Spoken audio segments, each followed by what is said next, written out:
Can I borrow your jacket? That classmate of mine, who's practically begging at my feet, is a notorious blonde bombshell in our class. Or, in simpler terms, she's quite a rebel. Why is she doing this to a normal, or even more plain than normal, person like me? Apparently, she forgot to wear that thing women usually wear. Looking at her pleading with such urgency, I couldn't help but give in. My name is Jacob Miller. I am a high school senior, like any other. By the time you reach your senior year in high school, you're probably thinking about college entrance exams. Being that my only talent is studying, of course, I'm doing my best to prepare for them. When I go home, I study. When I go to my tutoring sessions, I study. And of course, I study at school. But when the class assignments were shuffled in junior year, I ended up in the same class with an unexpected person to watch out for. Her name is Alyssa Parker. She is adored by everyone, the delinquent gal. It's worth repeating that she is a delinquent, otherwise known as a rebel. Her flamboyant blonde hair, long nails, and short skirts never tried to follow the school rules, and yet she always manages to just barely avoid being held back due to her attendance and grades remaining just good enough to pass each year. Moreover, since she participates enthusiastically only in school events, teachers are unable to suspend her from school, even if they give her a warning. In actuality, she doesn't cause much trouble inside the school, but there are many rumors about Alyssa. She's undefeated in fights, or that she single-handedly took down a girls' gang, or that she's been involved with countless men. She's definitely the type I'd rather not associate with. Being a studious geek, I doubt Alyssa even knows I exist. Even though we're in the same class, we rarely talk. Her constant chatter during class is honestly stressful, but other than that, she doesn't interfere with me. I was not approached for conversation, and the semester ended just like that. Then, time passed, and it was the middle of the second term. The second term is typically when school events like school trips are held, but in our third year, we don't do anything that formal. However, our high school usually has adopted a system of classroom duty rotation.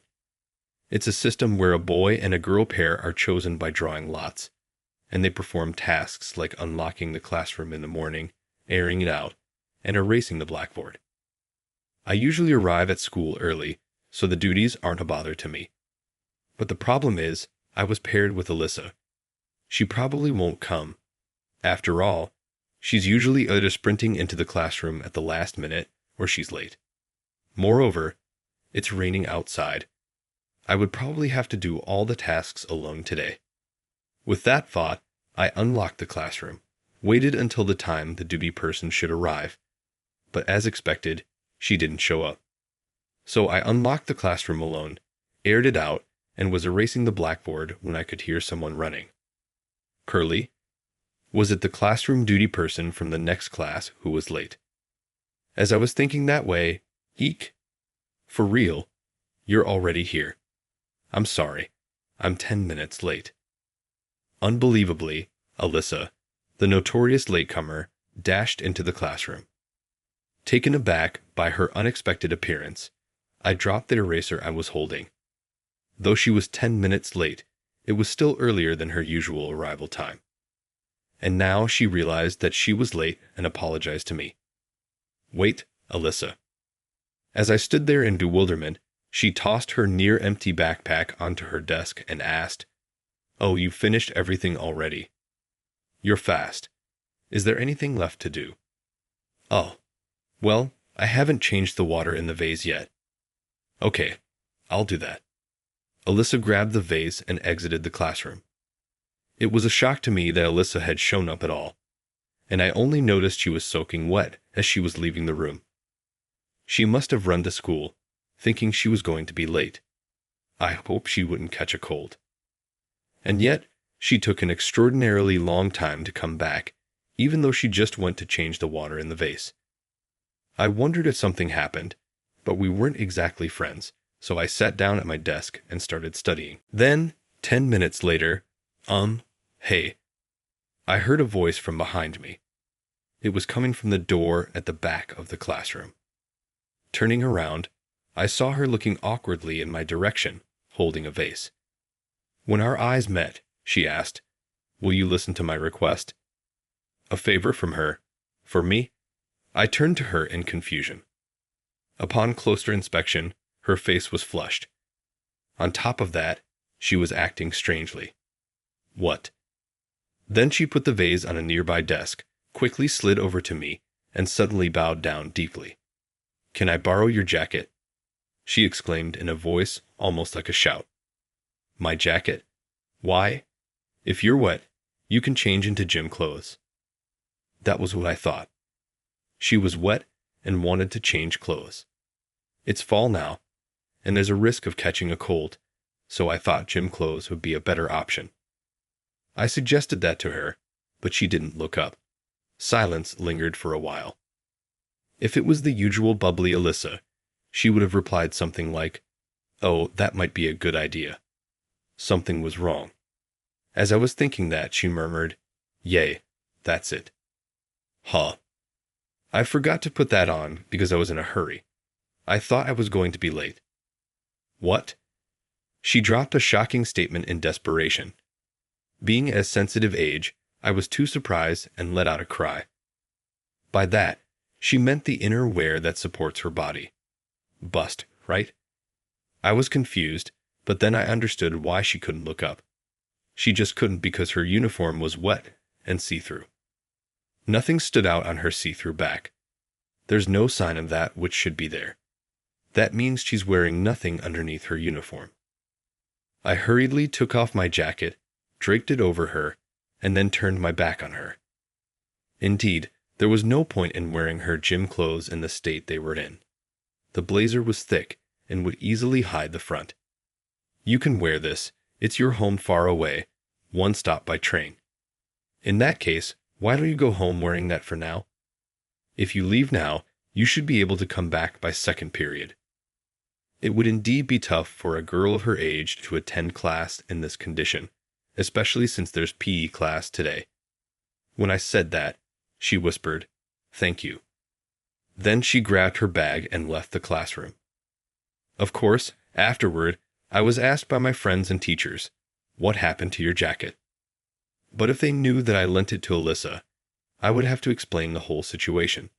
So, in a split second, I blurted out the stupid joke with a straight face. I got mugged. Since I'm not the type to say such things often, it was well received by those around me. I lied to the teacher, saying I didn't manage to get my laundry done in time. But my silly joke would later come back to haunt me because Alyssa appeared during the second period. Even though I said that, honestly, I thought Alyssa would play hooky today. She was attending class properly that day. "Oh, Jacob, I'll wash and return your jacket tomorrow, okay?" Alyssa shouted out loud, and coupled with my joke, a surreal joke about Jacob who got mugged by Alyssa spread like wildfire. When Alyssa, who had heard that, got extremely carried away and said, "Jacob, lend me your notebook." "Hey, hold on, that one's not finished yet." She started to tease me like this, and people around me started to tease. Jacob is being mugged by Alyssa again today. So I created a notebook for Alyssa so that she could take it. Getting it back every time is a hassle, and why my notes are verbatim from class. The notebook is simplified so even Alyssa can understand it. They say you need 3 times the knowledge to teach someone, and that's exactly true when trying to break things down so that they can be understood at Alyssa's academic level. I felt my lack of knowledge. I need a good vocabulary too. Making Alyssa's notebook was fun. In my life of repeating the same studying every day, I wrote thinking that even Alyssa would understand if I wrote this clearly. But she would always ask, "Hey, Jacob, what does this mean? I don't understand just this part." Every time she said that, I was filled with determination to make a notebook that was even easier to understand, and that she wouldn't say she didn't understand. Well, initially I had just prepared a notebook that was simplified very basically, but you see, I tend to get a bit obsessed. I just can't help but put a lot of effort into it. After all, if I'm going to show it to someone, it would be better if it can help them study. That's why I ended up getting a bit too fired up. But it also helped me study, and I had fun doing it, so it's all good. Thanks to Alyssa, I've had more opportunities to talk with my classmates too. As we continued like this, time flew by, and the second semester was about to end. By the time we finished our final exams and were just waiting for them to be returned, I came down with a fever and had to stay in bed. There's not much class left after the exams are returned, so I thought it was kind of a blessing in disguise that I fell sick during this period. Fortunately, my high school is near my home.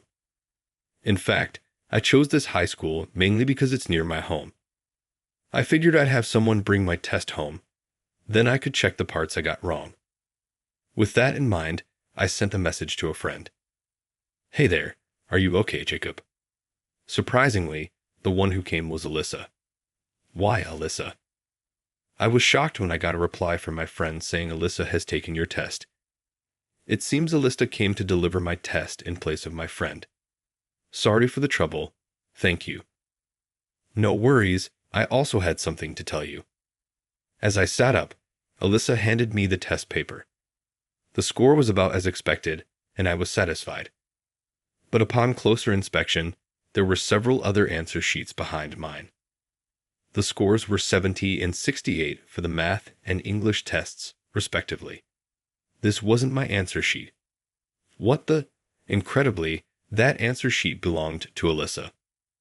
Alyssa was more prone to failing grades.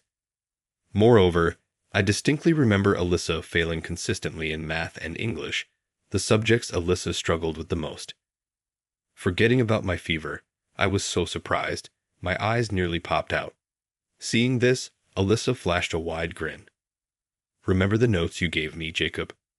They were incredibly easy to understand, and you even explained parts I didn't get, so my grades shot up. Thanks to that, it's all thanks to you, Jacob. Thank you." With that, Alyssa wore a sparkling bright smile unlike anything I had ever seen.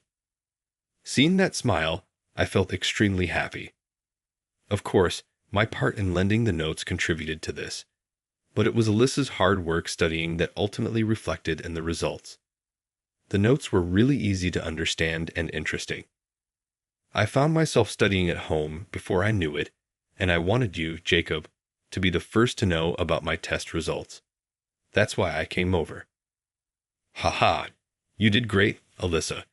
From usually scoring around 30, that's incredible. Exactly now, I can surprise my family. Having said that, Alyssa turned to me again and suddenly bowed in appreciation. You know what? I know I'm being presumptuous, but could you teach me next time?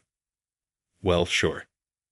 In my mind, I had already been teaching Alyssa when I was showing my notes, but for Alyssa, it seemed different.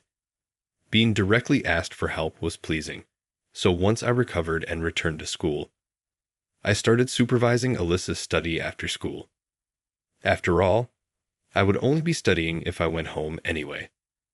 Since I started teaching Alyssa, my own careless mistakes reduced, and my grades improved too. But what surprised me was that Alyssa was smart.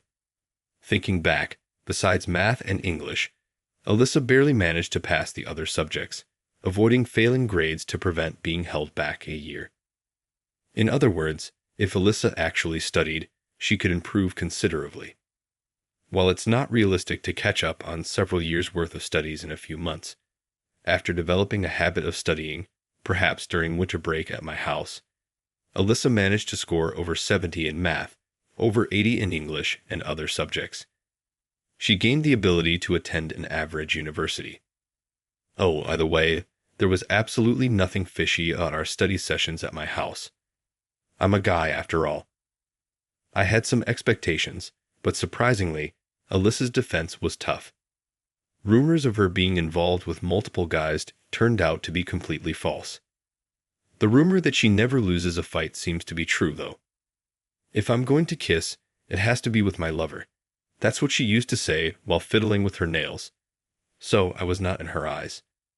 But then, out of the blue, "Would you mind if I kiss you, Jacob?" At our high school graduation ceremony, while everyone was signing yearbooks, Alyssa said that to me. "What do you mean?" Ha ha ha. You're too insensitive. Even I would feel something after spending so much time with you. Alyssa laughed as she said that, but her face was redder than the time she forgot to. That she looked so adorable that I pulled her out of the bustling classroom during our graduation ceremony and took her to the relatively empty courtyard. So, what is this? What I think it is, a confession. Alyssa was trying to hide her embarrassment with her usual light-hearted remarks, but her eyes were darting around, and her face was red all the way to her ears. She's not really one for serious talks. I knew that, but as a guy, I wanted to look cool. Yeah, that's the plan. I mean, I like you, Alyssa. When I said that, Alyssa started to mumble. No, she was grinning and trying to hide it. And she made a weird face while saying, I'm happy. This isn't a dream, is it? With a shy smile. I gathered up all my courage and kissed her. It was my first kiss, and it's still fresh in my mind even now, 10 years later. Hey, what are you looking at? My high school yearbook. It's been 10 years since then. Now we're both 28, married, and living together in a small apartment, although we'll be moving into a house soon. So, while packing, I found the yearbook and started reminiscing about old times. Yikes, that's my embarrassing past. No, throw it away right now. All your photos are from when you were a Jersey Shore girl, aren't they? Alyssa, stop. No, look. Alyssa, who used to be a flashy party girl, had transformed into a sophisticated college student. After high school graduation, we went to different colleges, but would teach each other the classes we attended, sharing our knowledge. Of course, we went on regular dates too. So, for Alyssa, who had left her partying days behind, the yearbook was a reminder of her embarrassing past. But for me, it's a cherished memento, and I have no plans to throw it away. Hey, don't get too excited. You'll startle our baby. That's true, Alyssa said as she rubbed her belly. She's working hard to nurture the fruit of our love. That's something I can't do, so instead, I'm determined to teach Alyssa and our soon-to-be-born child. With that resolve, I closed the high school yearbook and gently stored it in a large box full of family albums. So, how is that? Your subscription to our channel encourages us to continue producing content. See you in the next video.